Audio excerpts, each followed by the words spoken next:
Game Day Uncensored, you'll be able to hear this coming Sunday. What time does it start, Solana? Noon? Yes, noon. Noon Sunday. Brendan Tobin, Alejandro Solana, Omar Kelly, Adam Beasley get you ready for the game. And we know, obviously, it will be Skylar Thompson, I would imagine, for the next 4 games. Now, I haven't had a chance to read this, but I'm going to read part of it to you as I'm reading it for the first time. It's from Adam Beasley at Pro Football Network.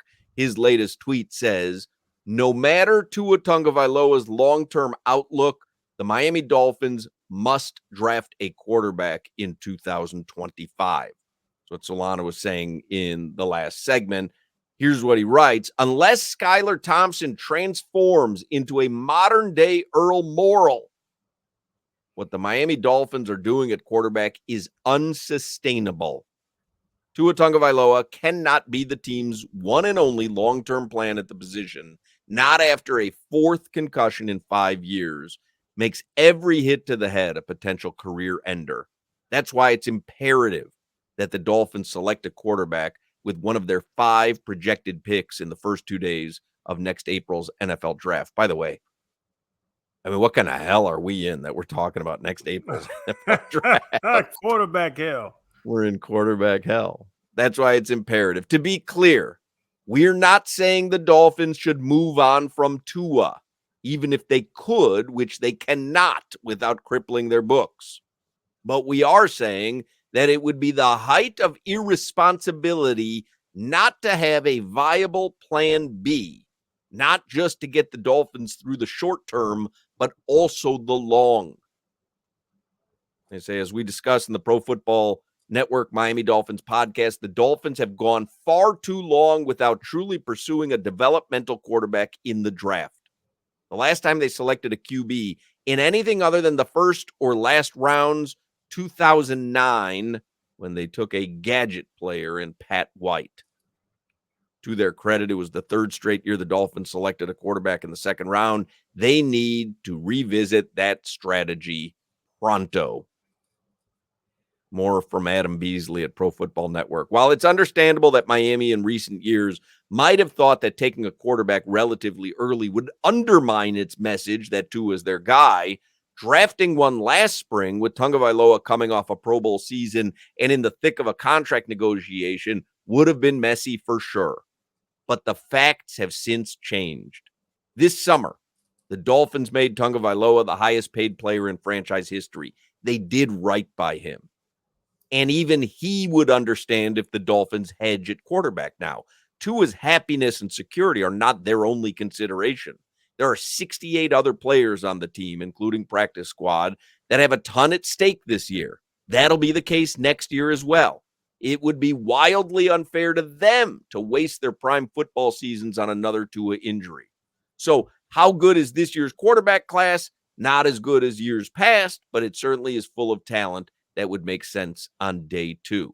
And then he starts to go through some of the names, Cam Ward being one of them. So that's the latest from Adam Beasley at Pro Football Network. This one obviously is a game changer because now he's going to miss significant time like he did 2 seasons ago. And with that point, that's why I was looking it up. Shedeur Sanders, is he going to be available? Because the team's going to be terrible when the Dolphins pick. Because I think the Dolphins are going to be a borderline playoff team. Jalen Milroe, Quinn Ewers out of Texas, Cam Ward's on the list, Connor Weigman out of Texas A&M. He's about to get benched. Never mind. Carson Beck out of Georgia, Drew Aller out of Penn State. I don't know if these guys are good, but why wouldn't you bring in a young guy and not have Skylar Thompson? And Hawk, you joked about it. If Skylar goes 3-1, we don't have this conversation. Actually, I don't think Tua comes when Tua comes back, there's going to be an argument if he should start over Skylar if he goes 3-1. But if Skylar's not that guy, there is a large pool of quarterbacks that could slip into the late 1st, 2nd round next year. And is that the direction they go in? Because we just talked about trying to solidify the offensive line. That's a Chris Grier problem. The thing is, in all honesty, they don't have to worry about it right now because it's too late. I mean, they really don't. They don't have to worry about anything right now other than making sure Skylar Thompson is ready to lead them to a victory. And if he's not, then Tyler Huntley. I mean, that's really all that they need to worry about right now. And I imagine Chris Grier and Mike McDaniel, they'll tell you the same thing. Hey, quarterbacks get injured in this league. Mm-hmm. You move forward, you try to win games, you hope your quarterback comes back healthy. I mean, that's the reality of it. We are so early on in the season. But, Huck, it's not I would disagree with you. It's not a normal injury. With Tua, it's anytime his head gets hit, he could be out for a month. Anytime his head gets hit. So there's quarterbacks that got hurt, Hawk, that they're not talking about them retiring. They're saying, oh, they have to come back and play. When Tua gets hit after seeing him lock up like he did, the fencing, I learned that word from you a couple days ago. You have to be concerned with that. Dudes don't break their ankle or tear their ACL, or like Kirk Cousins last night. People don't tear their Achilles anymore. Jalen Phillips. People don't have those injuries, and the conversation is retirement. With Tua, the conversation has been retirement after seeing him on the field in Buffalo game after Damar Hamlin hit him. So that's why the contingency plan has come to the forefront with the Dolphins. And I think that one of these quarterbacks I named off, who I haven't seen half these bastards play football, they probably have to start looking at now because they need that game film. But I think to Beasley's point, it's not just the concussion. Certainly the concussions are at the forefront again right now. Tua has a long list of injury concerns, period. Like, you can't brush that off because he had one healthy season. And I think that is where Chris Grier and Mike McDaniel may have dropped the ball. They bought into this notion of he was healthy 17 games. He's going to be healthy for the rest of his career. And the reality is they didn't prepare for this situation properly. I believe that, because when you go back to coming out of Alabama, fine, you want to overlook it, fine. But when you say they didn't prepare for this, like in what case? Like having a starting caliber quarterback ready to go? No, but having somebody that we're not all saying, uh-oh. I mean, let's be real here. That's what happened with Brock Purdy. Like this has happened before. That's what happens with Tyler Huntley and Baltimore, and he was fine. Like no one's ready with, oh my God, we've got you don't know. You might have a great quarterback who's backing someone up, but you don't know that. And it's fair to be concerned about it. But I don't know, to say that they didn't prepare properly for it because they have Skylar Thompson as the backup. I mean, who would you want as the backup? The Niners had Jimmy Garoppolo. They drafted Trey Lance. And then they drafted another guy that ended up working out, Hawk. In the 7th round, which is where they took Skylar. But you don't know if Skylar's going to work out like that. I'm on both sides, because if Skylar works out, we're good. He honestly, if Skylar goes, and not even 3-1, I don't want to put that on. If Skylar goes 2-2, this is Brock Purdy now. It really is. Like, this 7th round guy is going out here and beating real NFL teams. It is. But this is an unprecedented situation with Tua, to the fact that we haven't seen people lock up like he did. We haven't seen the visual of these concussions where people are talking about retiring. Just think about, what's the last injury before Tua's that a guy got hurt? Guys got hurt last night. Some dude tore his oblique last night. No one ever speaks about that player retiring from football. That's why I think this Tua situation is different, Hawk, than all these other situations with injured guys, because people don't speak about injury, retirement that quickly until it was the visuals of what we've seen out of Tua. I'm with you, but it was 2 seasons ago. Like, don't you think it was fair parameters by McDaniel and Chris Grier and Stephen Ross to say, okay, bad optics 2 seasons ago. Let's see what happens next season, which was last season, right? We're not going to give him an extension. We're going to wait and see what happens next season. And last season, he went through 17 games. And they had addressed, I went to jiu-jitsu, and I learned how to fall, and this isn't going to be a problem. Like, I think we're, playing the result by saying they weren't prepared for this. Like, that was a crazy scenario that we saw in prime time 2 seasons ago, right? It was crazy. You hadn't really seen anything like that. And then it didn't happen for another season. And he led the league in passing. So, like, I just think it's a super convenient approach to say, They should have known that the unthinkable was going to happen again. It's It's not the unthinkable, though. unprecedented on both sides. But it's unprecedented. If it's unprecedented, then it doesn't Solana, happen very often. But I'm just saying, no, Solana. If Tua runs that ball, Tua hits Damar Hamlin, and he dislocates his shoulder, this conversation is not happening. Right. But I we've seen disagree. him get knocked out, and his body locks up. And that's right. No one.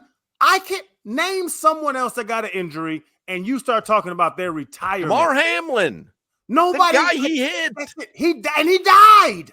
I know, Damar but I'm Hamlin saying, died like on that's the field. like this stuff is so rare because it's unprecedented. So to say, oh, they should have been prepared for this, I don't know. You got to be prepared for an unprecedented situation.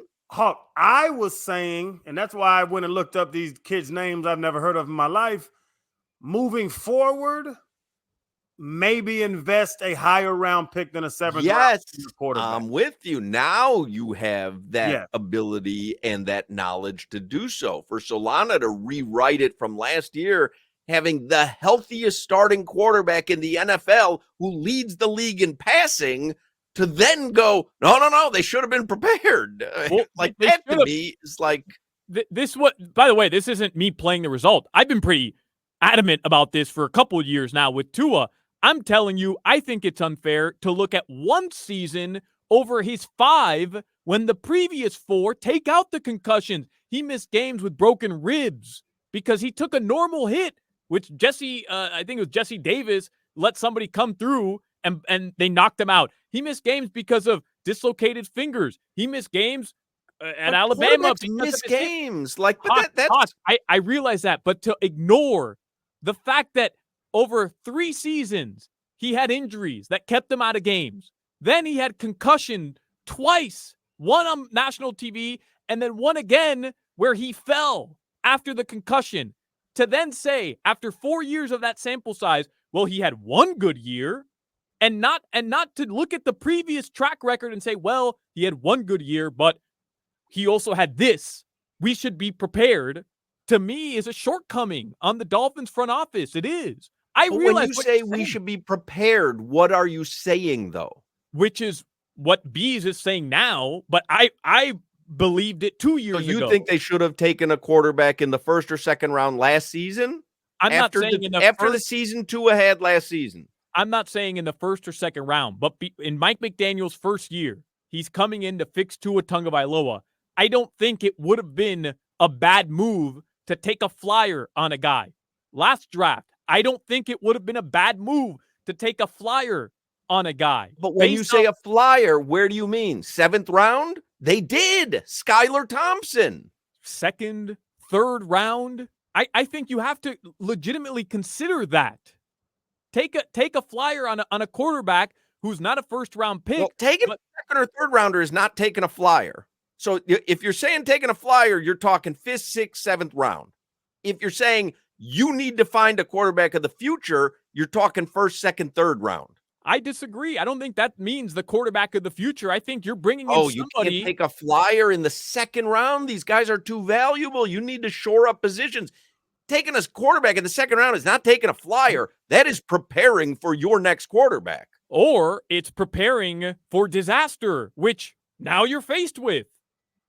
But anybody who loses their starting quarterback is faced with disaster. You could have created a better environment in your quarterback room and had somebody prepared who's not a 7th round pick. Somebody who is going to go into Seattle and you feel confident can at least win you. Man, you've changed your tone on Skylar Thompson, though. You thought that he was all that and more after watching him in the preseason. So why do you get the luxury of saying, hey, Skylar's this dude? They found someone in the 7th round. Why do you get the luxury of saying that for 2 seasons? And then before he started a game this season, coming in relief in Tua, you get to say they made a mistake not getting someone other than Skylar.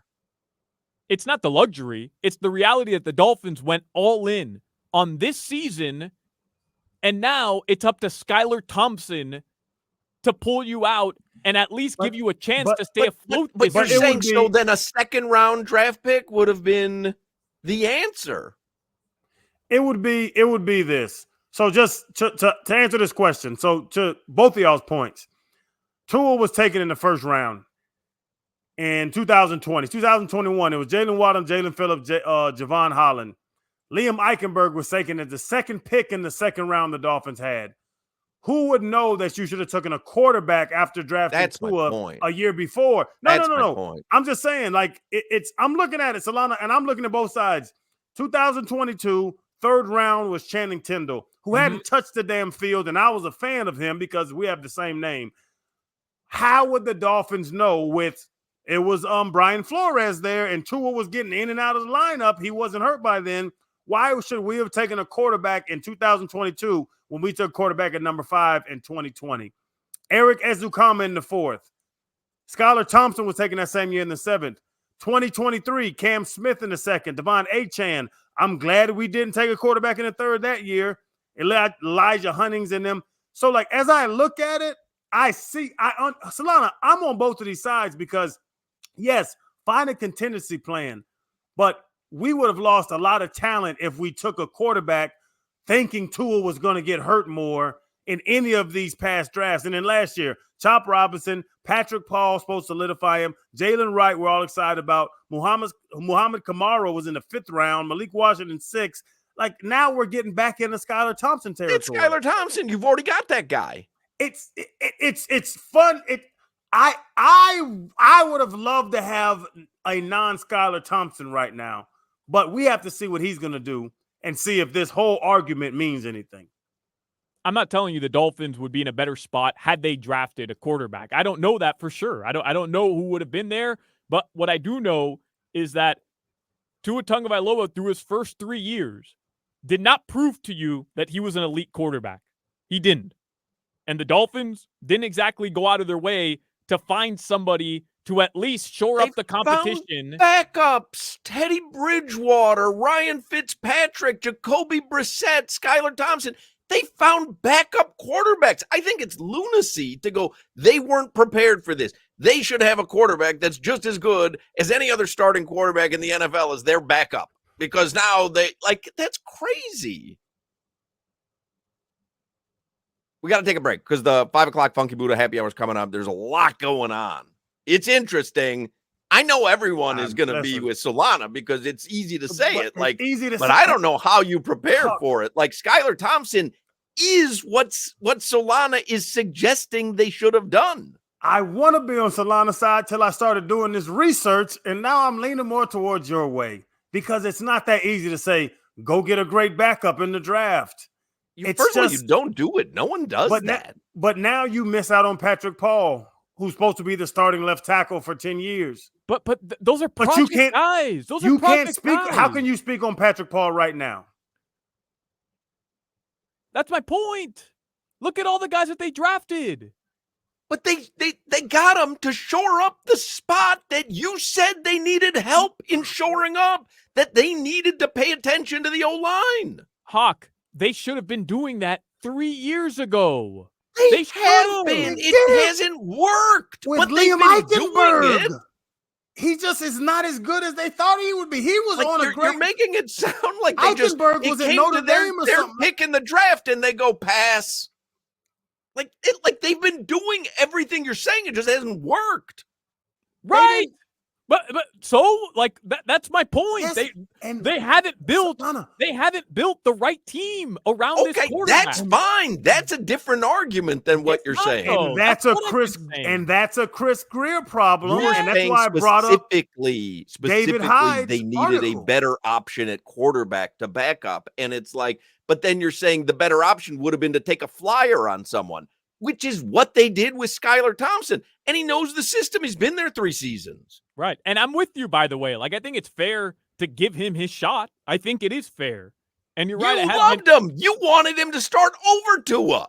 I have been the leader of the Skylar Thompson brigade. It's crazy how you've changed. We got to take a break. 5 o'clock Funky Buddha happy hour is coming up. We're going to give away the Motley Crue tickets in the 5 o'clock hour as well. Don't go anywhere. If you're ready to drive over Solana in a brand new Chevy,